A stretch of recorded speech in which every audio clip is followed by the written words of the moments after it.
জামায়াতে ইসলামীর পর সমাবেশ উপলক্ষে এবার বিশেষ ট্রেন ভাড়া করেছে জাতীয়তাবাদী ছাত্রদল। আজ রোববার রাজধানীর শাহবাগে ছাত্র সমাবেশে অংশ নিতে ২০ বগির একটি বিশেষ ট্রেন ভাড়া করেছে সংগঠনটি। এতে ভাড়া পড়েছে প্রায় ১০ লাখ টাকা। জুলাই আগস্টের গণঅভ্যুত্থানের বর্ষপূর্তি উপলক্ষে মাসব্যাপী কর্মসূচির অংশ হিসেবে এই সমাবেশ করবে ছাত্রদল। ছাত্রদলের আবেদনের পরিপ্রেক্ষিতে গত বৃহস্পতিবার বিশেষ এই ট্রেন বরাদ্দ দেয় রেলওয়ে। ট্রেনটি আজ সকাল ৭:১৫টায় চট্টগ্রাম স্টেশন থেকে ছেড়ে যাবে। ঢাকায় পৌঁছাবে বেলা ১:১টায়। এই ট্রেন সন্ধ্যা ৭টায় আবার ঢাকা থেকে চট্টগ্রামের উদ্দেশ্যে ছেড়ে যাবে। রেলওয়ে সূত্র জানায়, ট্রেনটিতে ১,১২৬টি আসন রয়েছে।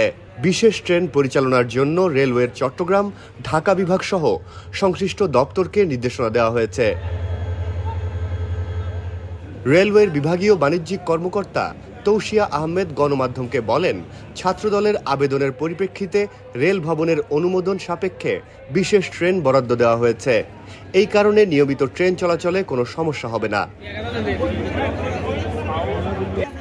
চট্টগ্রাম নগর ছাত্রদলের যুগ্ম আহ্বায়ক সাব্বির আহমেদ সাংবাদিকদের বলেন, এই ট্রেনে চট্টগ্রাম নগর, উত্তর ও দক্ষিণ জেলার প্রায় ১,৫০০ নেতাকর্মী যাবেন। সবাই একসঙ্গে যেতে চাওয়ায় ট্রেন ভাড়া করেছেন। বাসে হলে তা সম্ভব ছিল না।